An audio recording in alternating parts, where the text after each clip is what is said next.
Welcome to the Money Tree Real Estate Investor Podcast, where we learn from real estate professionals across the industry.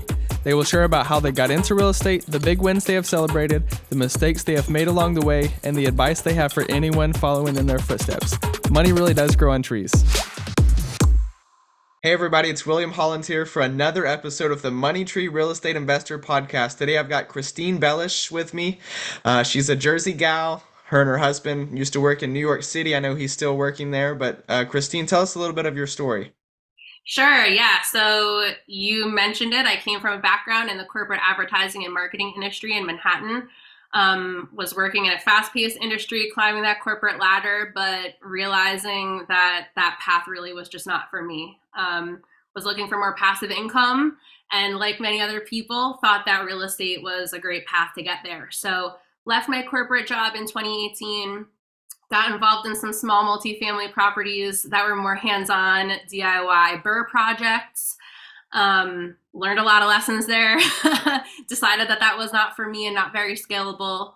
Was introduced to syndication in 2020. Invested as an LP in a syndication for the first time then, and then actually transitioned to the GP side of things in 2021. And that's what I've been doing ever since.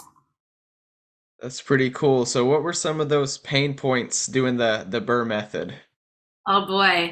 So people talk about, rental properties as passive investments. And even though rental income is considered passive income, I think a lot of people listening who own properties and manage them themselves can attest to the fact that not everything is that passive. So, a lot of the pain points really had to do with inexperience, I would say. So my husband and I were not really handy people. We're not really DIY people. We don't come from a background or any experience in construction. So the project that we took on was a total gut renovation of a 100-year-old house. That was our first mistake.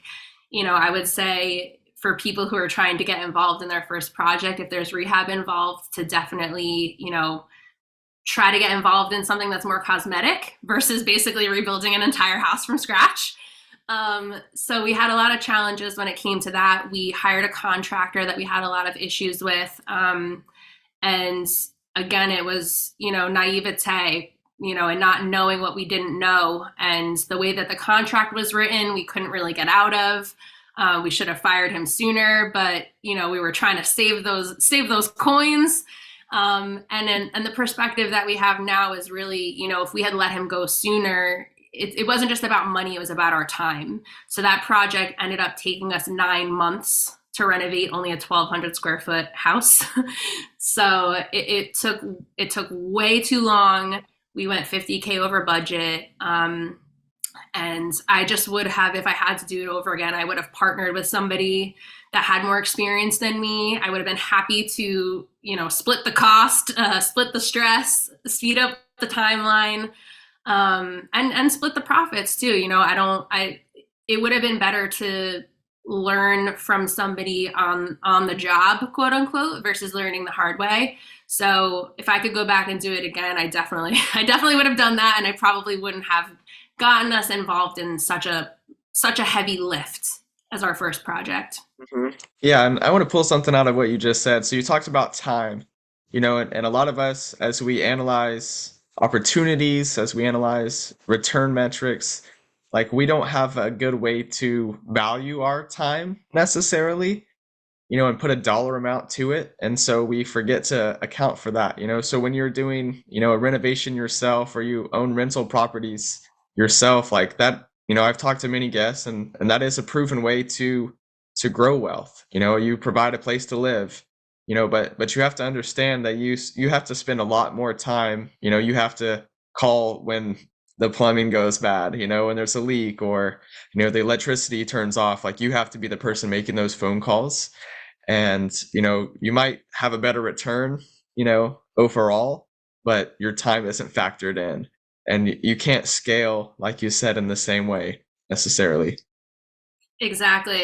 And that really is the reason why, we have switched gears and that our real estate investing path has, brought us to commercial real estate, is because we just value the economies of scale so much. And the potential for us to hire professionals to do what they're good at. On a lot of smaller multifamily properties, in some cases, property management isn't isn't affordable because the percentage is higher when you're talking about a single family or a duplex or a quad. Like if you own a portfolio, like potentially you can afford that, and in other markets perhaps you can too, but where I live in New Jersey, the prices are pretty exorbitant, and to find something that can cash flow in general is a challenge. So if you're adding property management fees on top of that, it's slim pickings.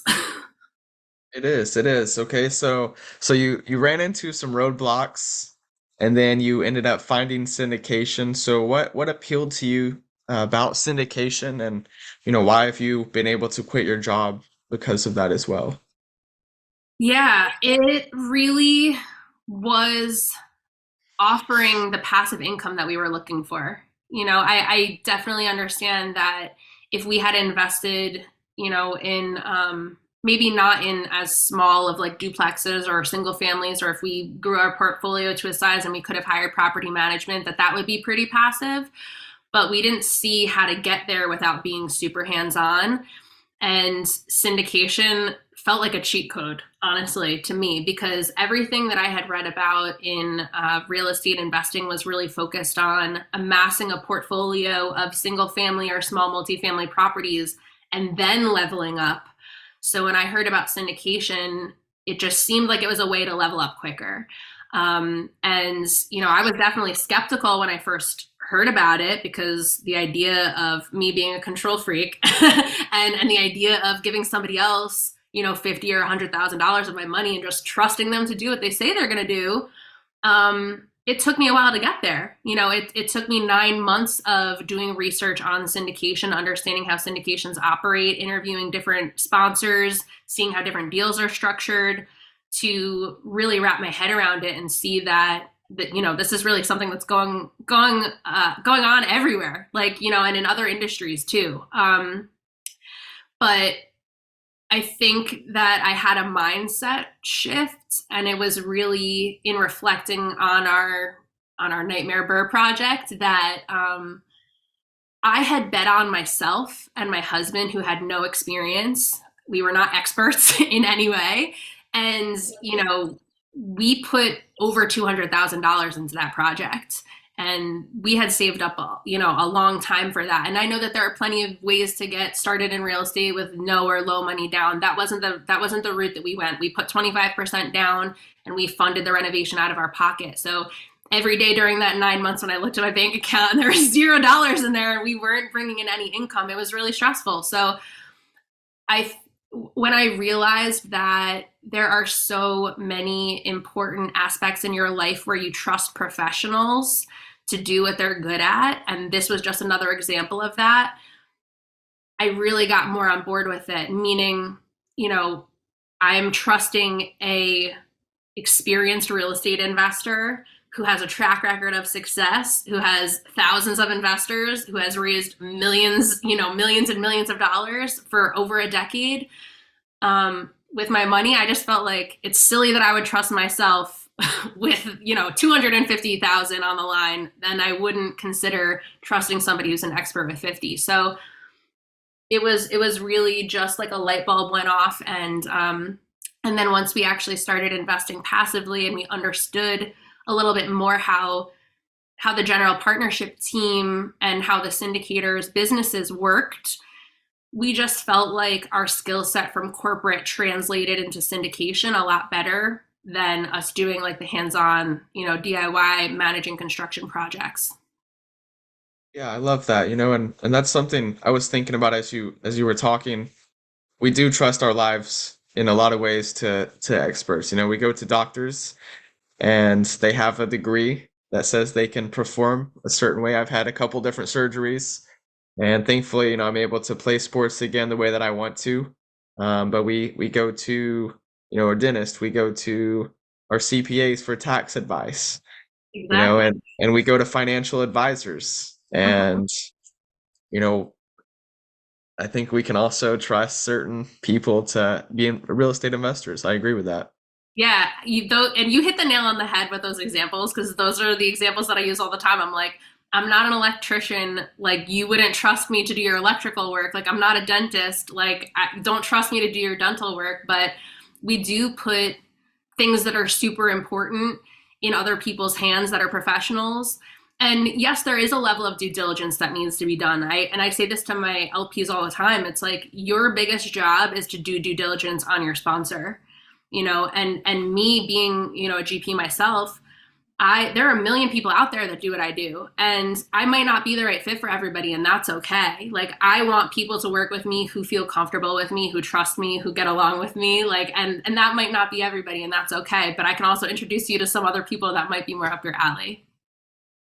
Yeah, exactly. Passive investors in real estate are able to receive a check every month. Some people call that mailbox money. We say money really does grow on trees. Visit the website at biggerpictureholdings.com, where we have a ton of free resources to help you learn more about planting your very own money tree.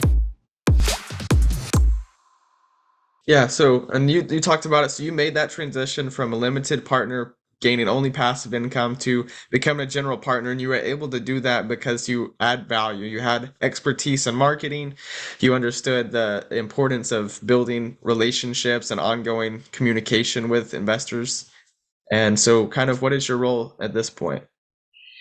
Yeah, so I definitely wear a lot more hats than when I first started as a GP. But I would say that my superpower really is investor relations and networking and capital raising because of my sales and marketing backgrounds. I'm used to putting myself out there more. I know not just strategically how to have conversations with people, but getting to know people, hearing people, asking them questions. I also think in my sales experience and also just in general in my life experience, I have a background in education also, and I was the captain of my softball team. I I really genuinely value sharing information with other people and helping to educate other people. And that's a big part of my job now, too.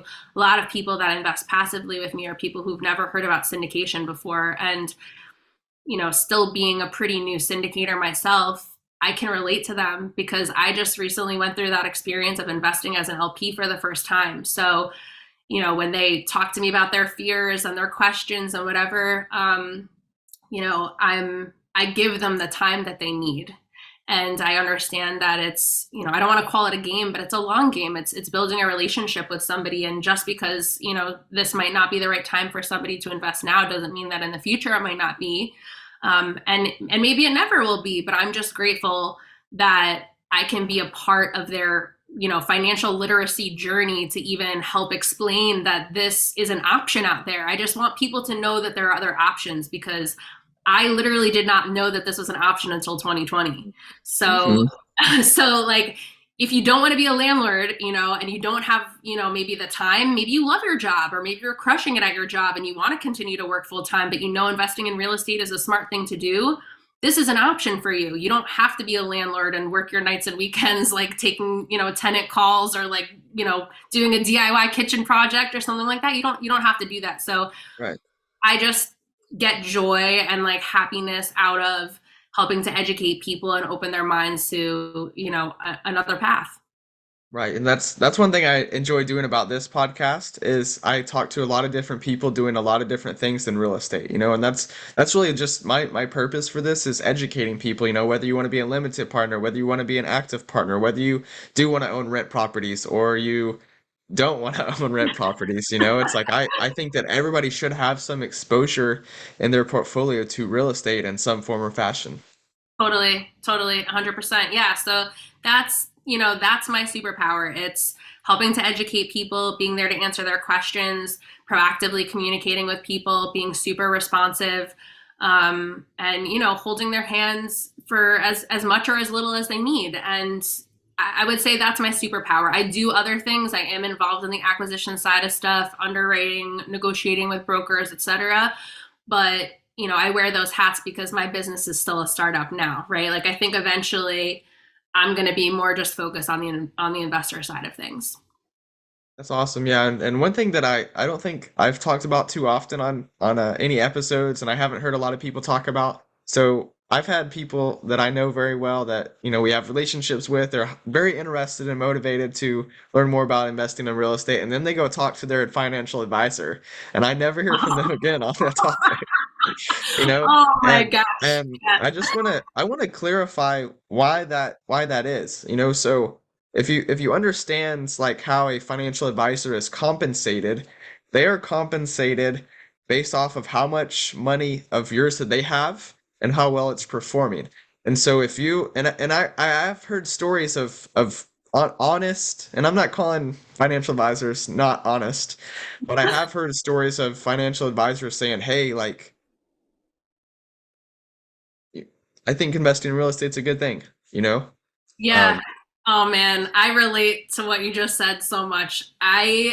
You know, my husband and I, we offer to get on the phone with financial advisors with people if people say that, that they want to talk to their financial advisor. I also warn people that their financial advisor is probably going to talk them out of it. And again, like you, I'm not here to speak ill of financial advisors. I think that they do, and I think a lot of them do an amazing job for a lot of people. And I absolutely think that they should be managing a portion of people's money for sure. But I think that they also are a little bit, besides the fact that they don't get compensated on the money that somebody would be taking from them to invest in real estate, besides that motivation for them wanting people to keep their money with them, I think that a lot of them don't understand the real estate investing opportunities as well. And so as a fiduciary to their clients, they don't feel comfortable advising them to do that because they're not well versed on it. But what I also want to make clear is that me and other people like me, if your paperwork is written correctly and if you are actually also a good person, we have a fiduciary responsibility to our investors also. So I can get in trouble if I don't do the right thing by you, or I commit fraud, or I lie about something. So the same way that people put their trust in their financial advisor because they're a fiduciary, well, people that run syndications are fiduciaries too. yeah, and I think the last thing that I was going to touch on as well, speaking of the financial advisors, so a lot of times they're legally not allowed to send you somewhere else. They have like legal obligations to their brokers, and it's called selling away.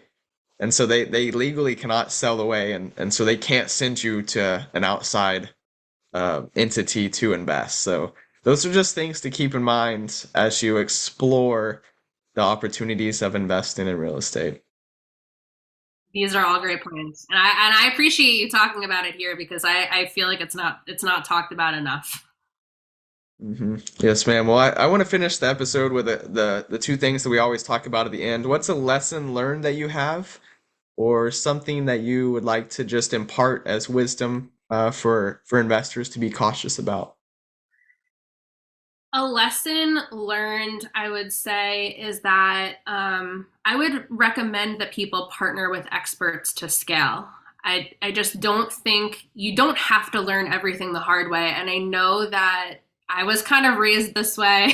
Like, um, you want to get your hands dirty and roll up your sleeves. And I'm not saying that there isn't value in that, but there's value in emulating and learning from people who have been there before you. And the more that you can do that, the better that it is. Whether you do it the way that I did, which was adding value, and then eventually working with my mentor, or whether it's paying for a mentor, or some way to partner with somebody who knows more than you, who has more experience than you. I think that that'll save you a lot of headaches in the long run. Yeah, I think that's awesome advice. What's your proudest accomplishment so far? My proudest accomplishment is as it relates to my family for sure. I was not raised in a household where my parents had money to invest, and I wasn't really educated about investing. And it wasn't because, my parents didn't want the best for me, but I just think it was a different time. I think that there's a stigma around money conversations, and people feel very uncomfortable talking about money. So I'm proud of myself for bringing those conversations to my family and, having the uncomfortable conversations and getting to a place where people feel more comfortable about it. And in doing that, I'm helping to educate them about more opportunities that are out there, not just about real estate investing, right? Just like how financial literacy in general and how money works and how debt works and, how credit works, like all of these conversations. And I really feel like it's helped to empower people to take charge of growing their wealth and growing their future rather than just keeping their money in a bank account. So seeing my family being like having these conversations and growing and evolving along with me has really been a gift. That's awesome. Well, thank you so much, Christine, for joining today. It's been a pleasure, and I've enjoyed getting to know you better. Thank you so much for having me. Like and subscribe below. A new episode will air every Tuesday at 7 a.m. Are you looking for more content? Visit our website, biggerpictureholdings.com. And remember, money really does grow on trees.